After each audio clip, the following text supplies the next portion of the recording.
Good day, my friends. It's your old pal Jordan the Lion, coming to you from a rainy Dayton, Ohio. But we have a fun trip planned today because we have my grandpa along for the ride. This should be a blast. Daze with Jordan the Lion begins now.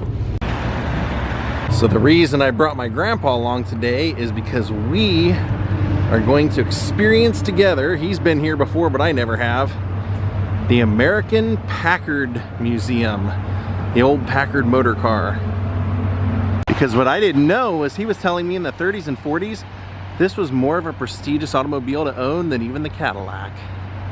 Look at that revolving display in there, how cool. And apparently they have some celebrity cars.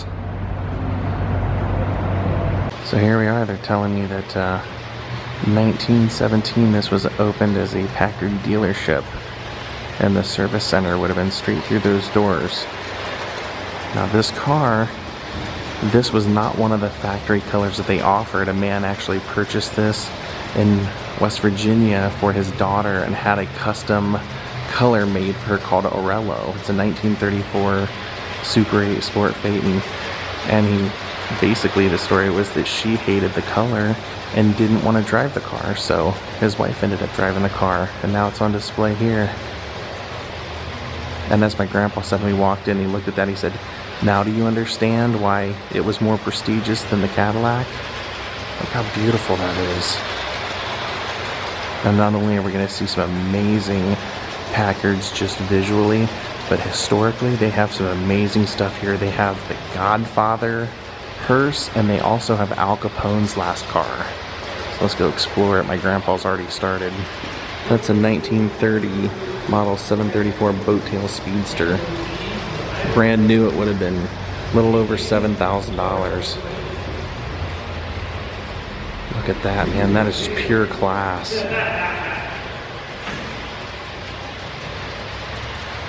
And this car, they said this was actually the car that General Dwight D. Eisenhower used for a parade vehicle. So they basically would have just put it in gear and let it coast when he was in parades. Not President Eisenhower at the time, General Eisenhower. This is a 1930 convertible sedan by Brewster, and it says that Brewster's slogan at the time was, "Carriages for the American gentleman."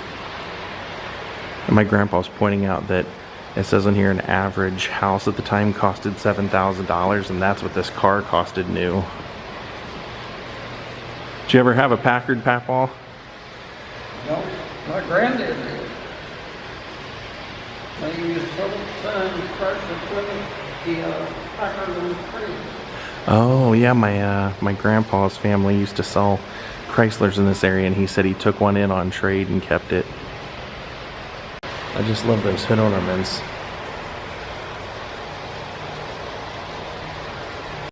And take a look at this.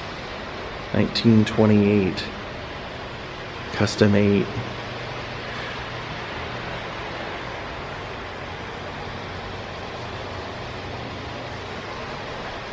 Beautiful car.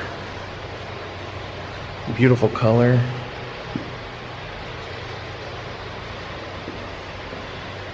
This one almost looks like it was meant to be a chauffeur's car. There's little seats back there.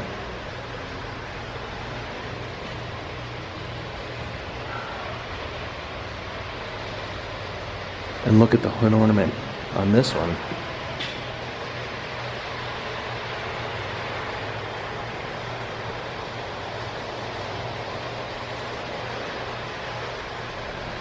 And then here's just a bare chassis. It says that Packard was so proud of their vehicles at the time.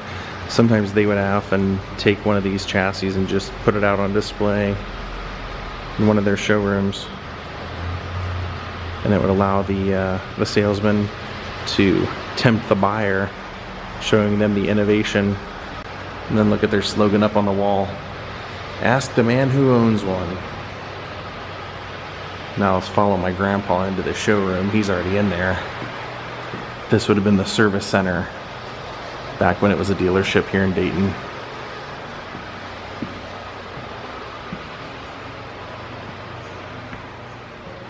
Now this is a 1920 Jesse Vincent Speedster. It says they gave Jesse Vincent, the head of Packard Engineering, carte blanche to make a car that would just blow everybody's mind. So this is what he created.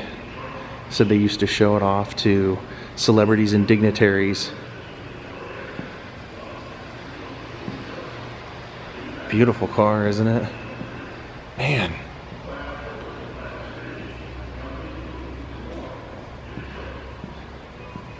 Even have a photo of him in there.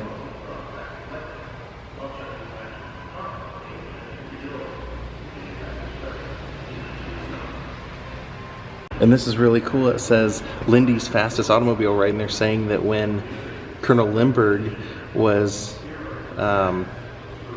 checking out one of the new Packard diesel airplane engines, they gave him a ride in this car, and he said it was the fastest thing he'd ever experienced, or fastest car he'd ever experienced. He himself was at the wheel, and he proved to spectators that he could speed on the ground when it is safe to do so, as well as he can in the air. So there he is in this car.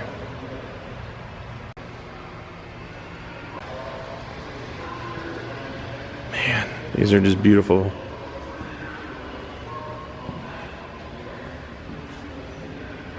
I love the colors on these. And that green, look at that green. Two-tone. Even look at the wheels. Wow.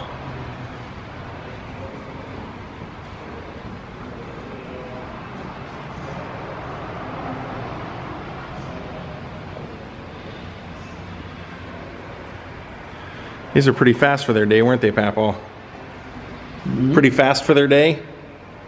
Oh yeah. Now, compared to now, but they go up to 100 miles an hour.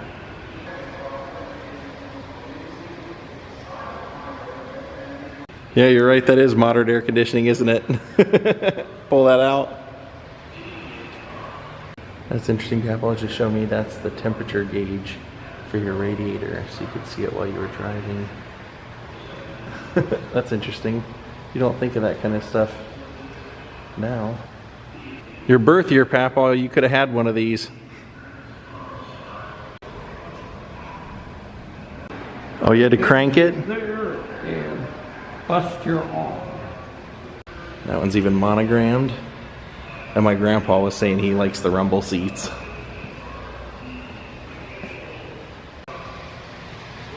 And I love that they have a little service center over here.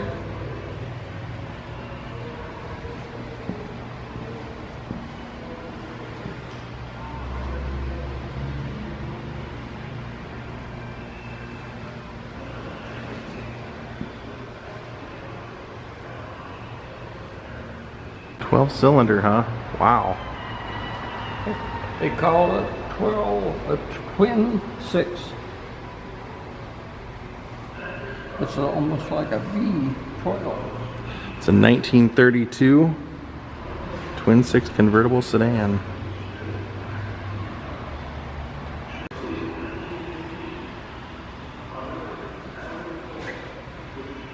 Grandpa was just showing me that this one actually has two windshields.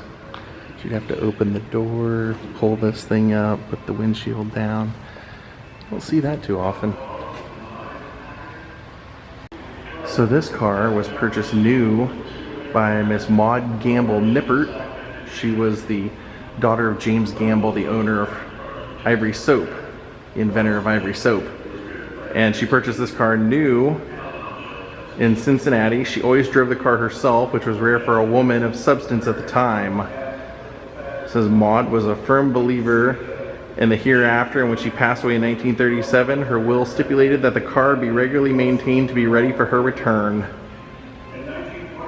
Family respected her wishes until the deaths of her last heirs in 2012. Don't worry, Maud, we're not going to drive it. Just looking. It's a really cool story.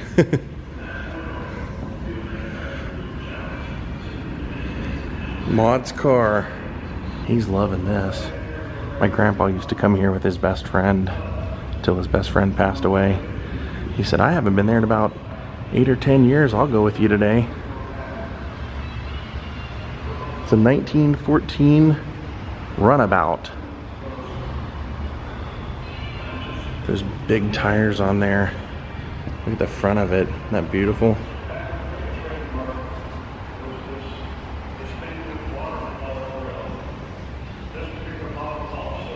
So we talked about one member of the Procter & Gamble family. This is another. This was Colonel William Procter, former head of Procter & Gamble. This was his car. And he did not like opulent displays of wealth, so he immediately had it painted battleship gray. Said he drove it around only a couple of months before he passed away. Didn't win anything flashy on it, no chrome, nothing. You can see it's all just, inside it's just black.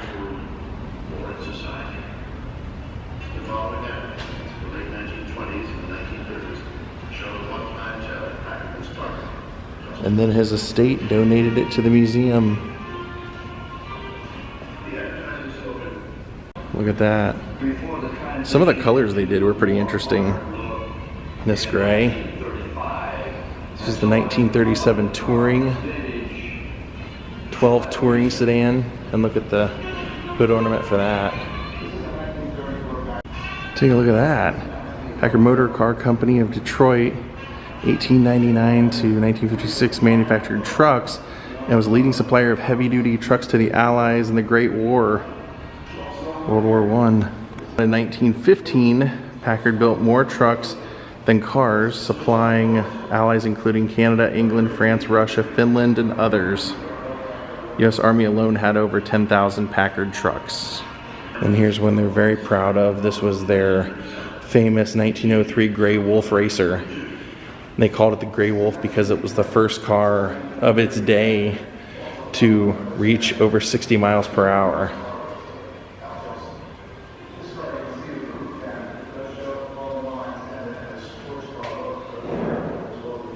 $60 in this would probably be a bit of a ride, wouldn't it? You'd feel it. You'd feel the wind blowing through your hair. There's someone driving the Gray Wolf. This is so cool. See how they've utilized this old space. So now we're gonna go ahead and head over to the second showroom next door.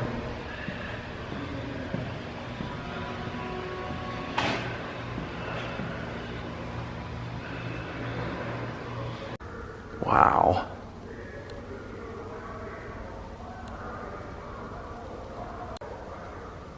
So this whole side, this whole section, this building is all post-World War II vehicles. Now this one they were telling me was donated by the estate of Perry Como.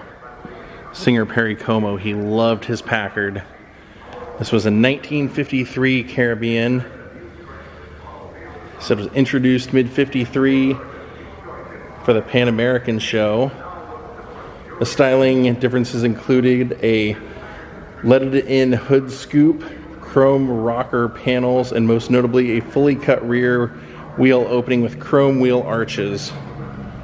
So you can see how big that is. They've even got an oil pan because it's apparently still dripping.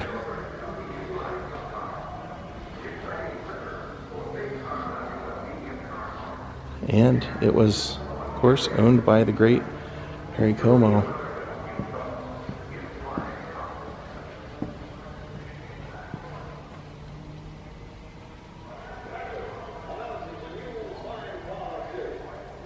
Check out the fins in the back, some of the notable traits of this car.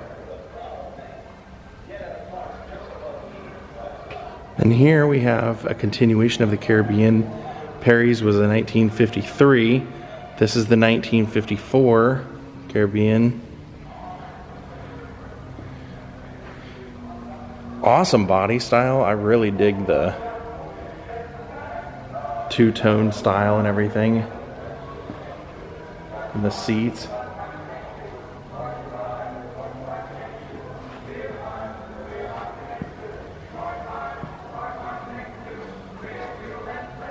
The 1955 Caribbean convertible.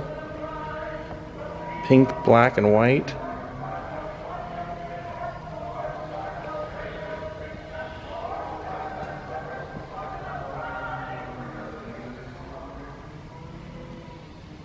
What caused the decline of Packard, Papal, or when did that start happening? After the war? They couldn't keep up with GM. Oh, GM was producing them faster, or just better quality? Better quality, more advanced technology, bigger engines. And then here we have the 1956 model Caribbean convertible.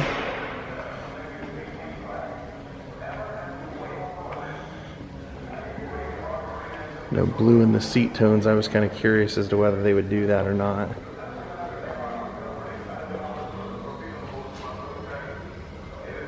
Then here we have the 1956 hardtop version.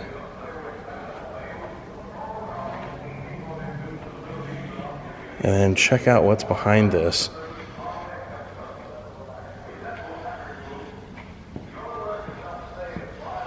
(1941) Clipper 6 Army staff car.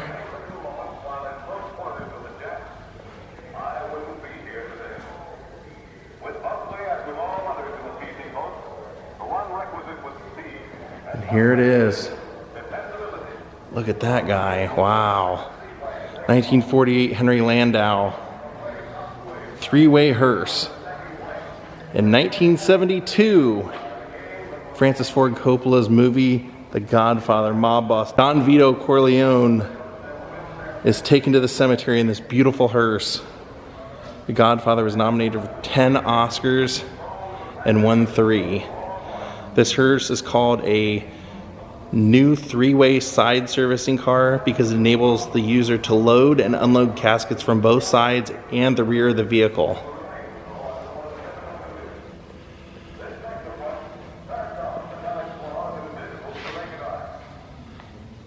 So here you can see, wow, the glass is broken right there. But it's original, so that makes it very cool. They even plastic wrapped the seats inside. There's the doors, the double doors here.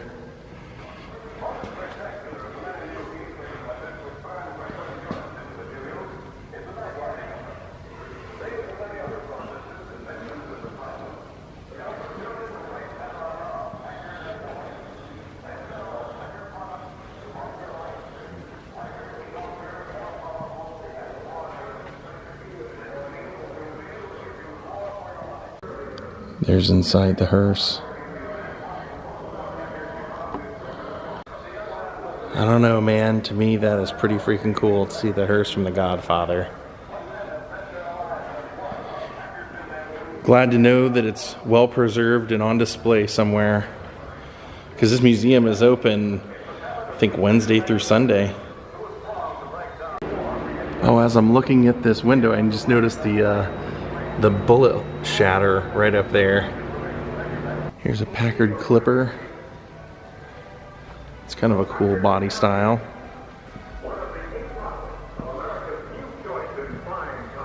(1954). And this is a 1953 Mayfair.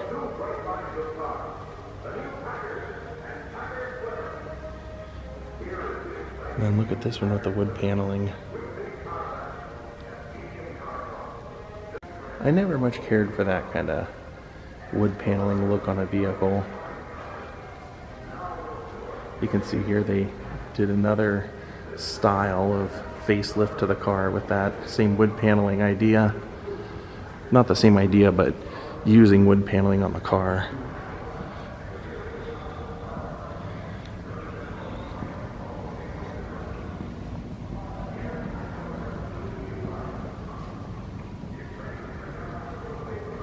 So take a look at this navy blue Packard here. I don't understand why they don't have the lights turned on, kind of displaying its beauty a little bit better. But this is a very historic car. Take a look, and it's incredibly beautiful. This 1947 Clipper was the last of the classic Darren Clipper design cars. This particular car was owned by the notorious Chicago Mafia boss Al Capone. He bought this in the fall of 1946.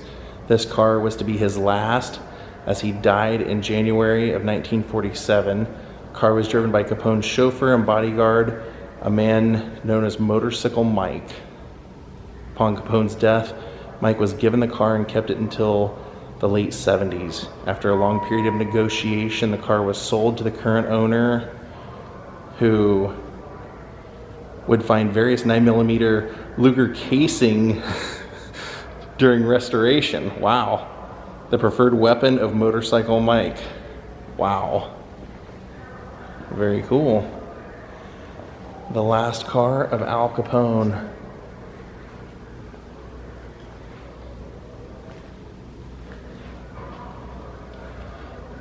So that's where Motorcycle Mike would have sat. And Al would have sat back there. So this one, when I saw it, I was like, I've seen those before. I thought Clark Gable had owned cars similar to this. And sure enough, yeah, this wasn't Clark Gable's, but this was the 1940 by Darren, convertible Victoria by Darren. And he built the first of this iconic Packard Darren cars for actress Joan Blondell. Had suicide doors and became all the rage for Hollywood stars. Packard Darren's being sold to Clark Gable, Errol Flynn, and Rosalind Russell. And then here we have a 1953 Cavalier touring sedan. Packard never really changed its objective, which was to be like the upscale luxury looking car. They always wanted to be the top of the line designs. Here we have a 1946 Packard taxi cab.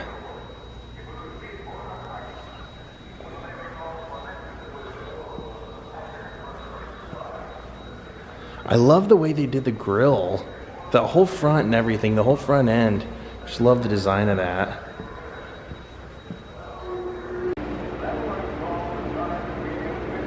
So this is interesting. This is a 1952 Parisian coupe by Pininfarina, who did some custom designs back in the 40s and 50s for Alfa Romeo and Lancias. And this was, they were designing the 1952 Packard. And it ended up not going into production ever. And a collector apparently found the original plans for it and had it built. So this is what was supposed to be 1952 Packard that never got built. So it was in 1995, renowned car collector Carl Schneider obtained the original plans and custom built this. You gotta love people like that, don't you?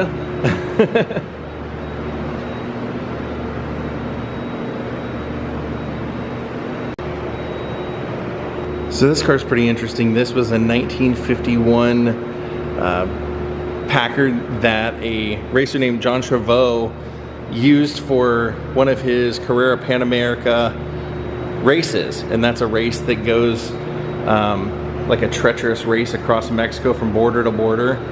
And he had a 15-year-old mechanic, and they almost won it. And it says here that his 15-year-old mechanic's name was Pablo, and in 1995, Pablo restored this completely back to operating condition of the way it was the day of the race. And it's now here, Packard Museum. And then there is a picture of it, or of the racer and Pablo, John and Pablo up there. It's kind of cool that they still have one of the offices set up too, as though you're gonna buy a car. Come in here and make the deal.